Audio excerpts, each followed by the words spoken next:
Okay, here I've set up a ritual table. The table itself is man-made fibre, whereas the bowl is natural wood. The actual stones within are sort of a limestone and slate deposit. They've got odd gems scattered about. I have a small mirror that is positioned towards the end of the ritual table. Under the actual bowl I've placed a symbol. This symbol is for the winged serpent. It's a Djinn energy, also known as a shadow person or reptilian energy. And the actual stones themselves are quite loosely placed, so I have to just sort of construct those so it's going to sit outside of the water level I'm going to be placing inside the bowl. So there we are. Now the item that I wish to be placing the Djinn energy to is a solid silver ring. This is the ring here. It says CK in the centre for Calvin Klein. It's a solid silver ring that I wore a few times. When I was wearing it, I was actually attacked by a gang of ewes and needed recorrective surgery on my face, so it hasn't brought me much luck. So it's probably still got some quite negative energy charged to it. So this ring pretty much is going to be a ring that will probably be either cursed or charmed. My energy will be far removed, so it doesn't really matter too much at this stage. Now that's the preparation of the actual ritual table. The only other thing to mention are the candles that I've used to each of the corners. The 4 corners have a candle in each. Now if you only had, say, 3 candles, the 3 that you can see right now, it would create a gateway, but it would just be a triangular gateway, and it would miss out the other corner and part of the ritual bowl itself. So placing 4, as I have there, keeps an open and constant gateway once lit. You've got to think of them joining the light points together. The room itself is quite air sealed. I've closed all the windows, closed the door, so the air that we make with inside this ritual room is going to be exactly that. Okay, so now I'm going to light the actual candles themselves, but before I do that I have a glass of water here that I've kept inside the fridge and left for 48 hours, so some of the fluoride has come out of the water and the other metals that might be in there. I'm just going to add this to the actual bowl itself. Okay, and that's in there. Get rid of some of the spillage. Now what I also need to add to the water that's in here is some salt. Now salt acts as a very good barrier to keeping the Djinn where you want them. So what this is, essentially, with the stones in the middle, is an island, and the ring itself is the only thing in there that is a conductor for the Djinn. Now the Djinn cannot pass a barrier of salt, so unless they're actually invoked into a person, then they may travel across the sea. But I'm just going to use some marine salt, which you can get from any aquarium supplier that specialises in marine fish. There's no exact measure, as long as it's salty, that's good. So I just tend to give it a light dusting all the way around, so I've got a nice white circle in the bottom of my bowl. Yeah, I'll just pick up the camera and I'll show you exactly what I've done there. There we go. So there's no need to mix the actual salt in, as long as it forms a nice circle around the item that you're wishing to invoke the Djinn to. Okay, so let's place that back over there. Okay, now I like the candles. You notice it's also quite light outside. The daytime doesn't matter too much, but it helps if you're doing it in your synodic period. So that's when the moon is as your birth moon was. My birth moon is the waning gibbous, which is about the right sort of time, to be fair. That's one candle. There's the second. Third. And fourth. So you've got all candles lit. Okay, at this stage you've set the actual elements. You've got water, you've got the air that's been building within inside your ritual room, and you've got fire. You've also got quite an earth element, which is the natural bowl that this is all sitting in. You've also got the rocks too. Okay, next you need to get yourself into quite a relaxed and meditative state. Now this could take me a little while. Oh, one more thing I need to cover before I do that is self-preparation. As you can see, I'm wearing a watch right now, which is metallic. If this is crossing across the candles, it could cause confusion for the ritual, and I could end up invoking something to the metallic watch. So I'm going to take that off. Also, any rings, make sure you remove that, because you don't want to be crossing over into this gateway with any metallic objects.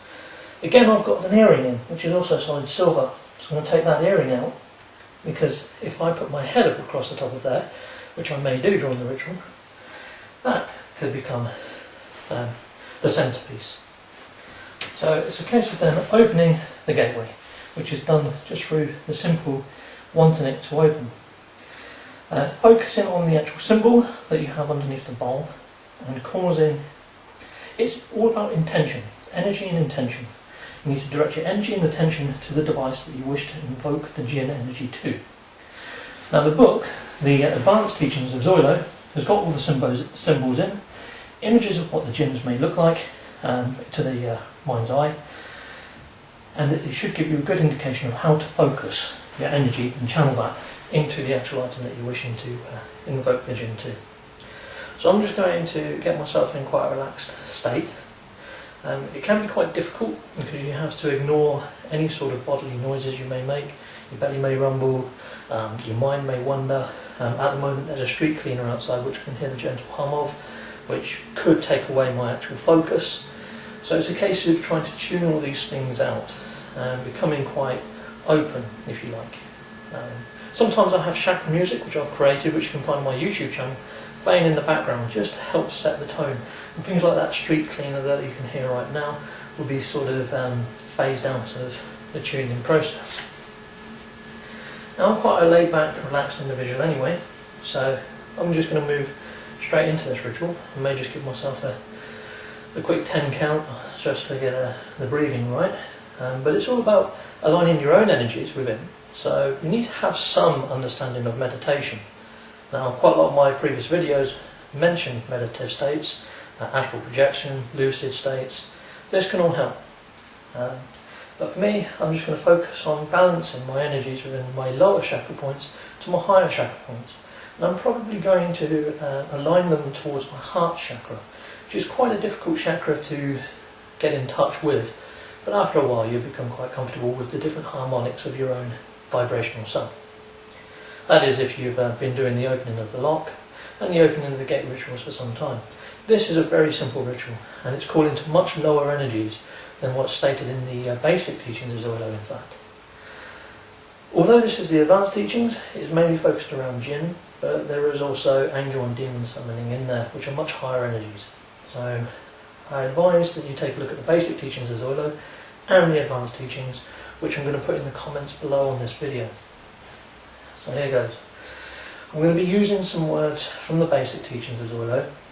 One of them is going to be Talasak, which means to rebuild, and Om, which is soul. So I'm going to be asking for the soul to be rebuilt, or I'm going to be asking for the soul to migrate to this ring. So Talasak Om is quite a powerful instruction inside this ritual. You can also call to the actual Djinn name itself, which is all mentioned inside the advanced teachings.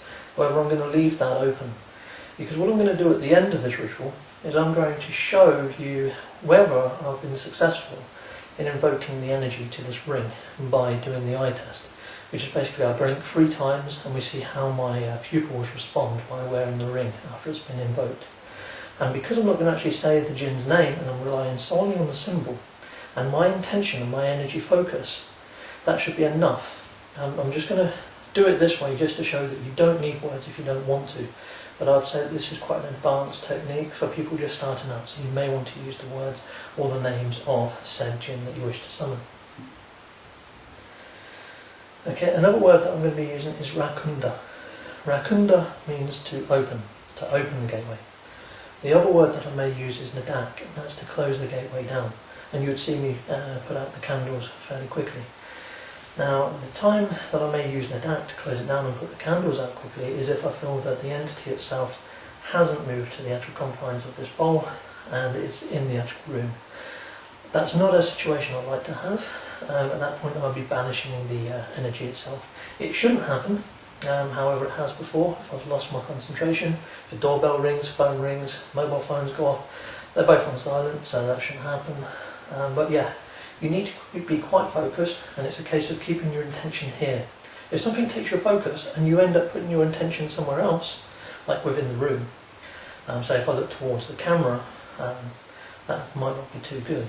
So any distractions, remove them. Okay, so here we go.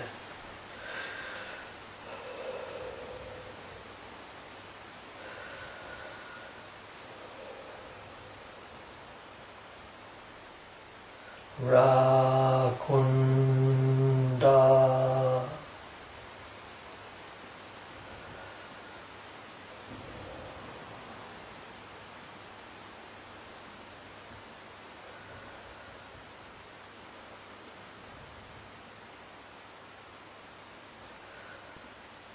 Talasakom.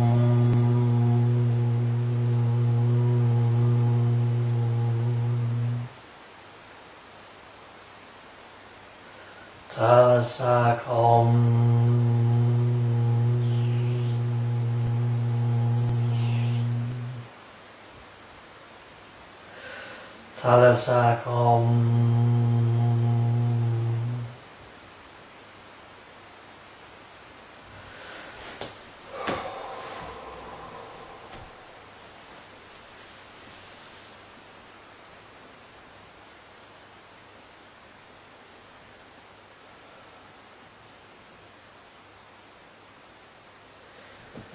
Okay, and it's that simple.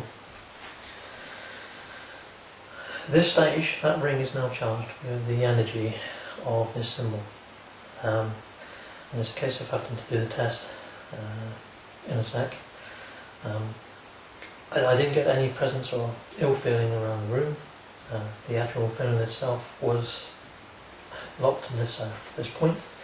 I didn't see any sort of overly reactive candle movements. Sometimes these may burn a little higher, they may even change in colour. I have seen flames go a green colour from my peripheral view, but again it's a distraction, and when that's happened sometimes I've had to close the actual ritual down because I knew that I moved the focus outside of the confines of the ritual bowl. So I'm glad that I didn't get any sort of distraction drawing that very quick ritual. When you're calling to angelic or demonic energies, the rituals are far greater and far more in depth. But this is, like I say, a low level, very similar base level ritual. The Djinn operate on a frequency just offset from our own. They're around us at all times. They are our brothers of fire. Their physical bodies were taken from them. So they're just a few harmonics away from ourselves. Now the reason I went for the heart chakra is I feel that that's more in tune with some of the higher energies of the Djinn. The winged serpent is actually a higher energy than that of the chakra tones, more sort of around the crown chakra. Okay, so at this stage I'm just going to blow out the candles, and the ritual has pretty much ended. Once I blow out the candles though, the gateway is then closed, there's no more energies that come through. But this is still quite active. For some time the energy within here is going to be active.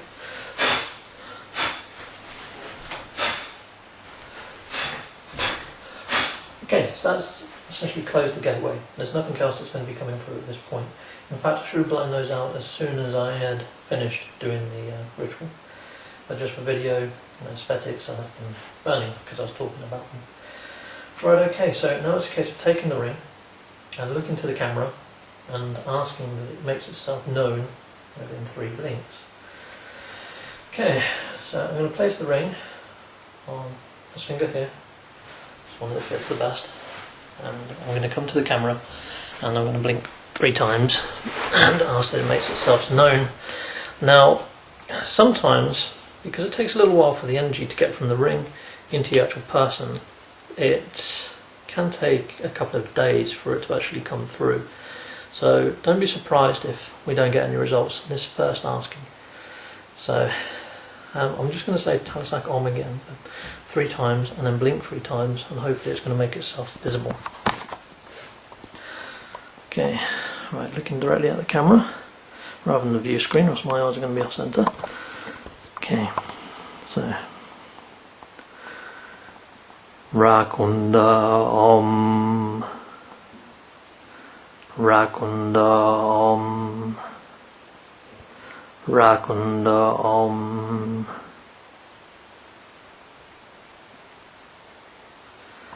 Right, now I didn't actually look at the view screen, so I don't know whether that's worked. If it has worked, the ellipses, they may only appear for a brief second. It can be milliseconds.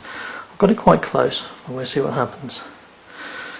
Okay, so I'm just going to view this back, and then I'll come back to the camera in a sec. One moment.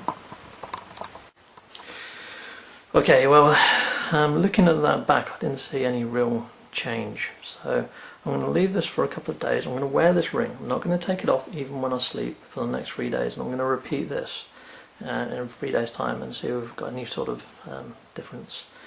Sometimes it can take a full synodic window, so 28 days, before you actually see a physical result that may affect the eyes. By that time, though, you're also going to have maybe some physical attribute changes to your own personality or demeanour. Some of them can be wanted, others not so much. The winged serpent has got quite a few negative ones, so I wouldn't really want to wear this for a full month.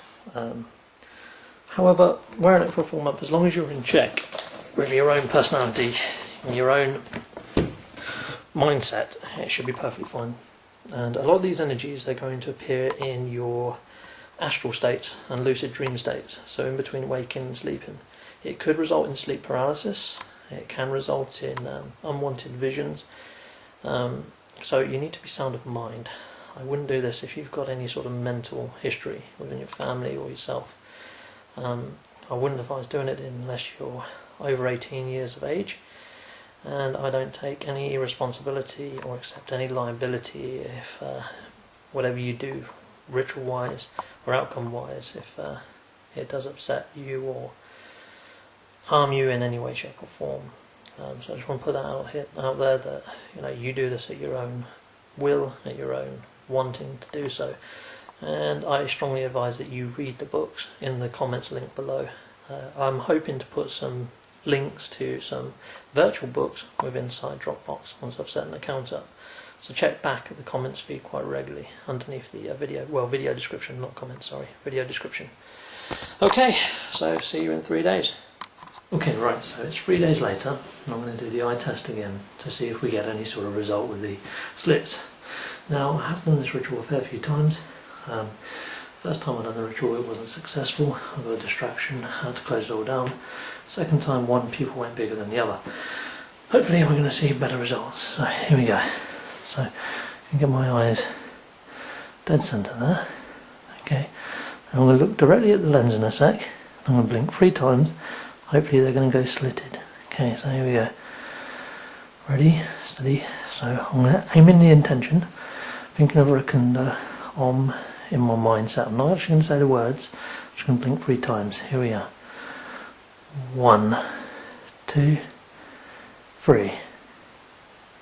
Okay, now it may have been extremely quick, but hopefully they would have gone slitted just for a small period there. Fingers crossed. Okay, I'm going to review this back and hopefully we're going to get the results we want. And again, the next video is going to be how to actually place this ring into a holding box. So if you want to see how to do that, because then you can actually just store it somewhere safe. In the storage box as well, you could even send it overseas and it wouldn't have a problem in being travelled over there in the normal constraints that a Djinn would face.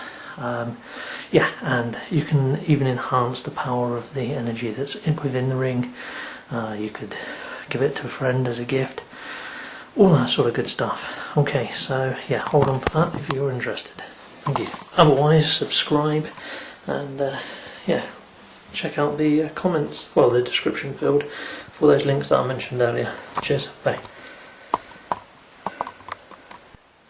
Okay, making a box to actually keep the ring in. I have actually purchased a box on this occasion, but usually you can actually just make one.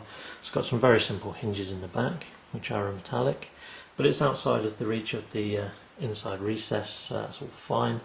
And I'm going to be filling this with some black sand that I got from Tenerife, and I'm also going to be mixing it again with the same tropical marine salt that I used in the actual ritual as a binding or material to bound it in there anyhow.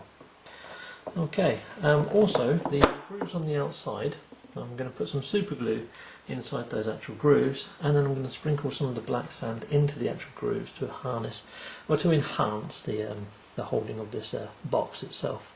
Then I may add a latch to the outside to stop people from opening it, but then again it's quite a nice firm closure anyhow, so I may not even need to do that. Something that I might do is on the insides is glue in a few bits of lead that I have to actually help with the energy within inside the actual the box itself. Okay, so I'm going to get to work on that. Okay, so I've added the black sand to the grooves.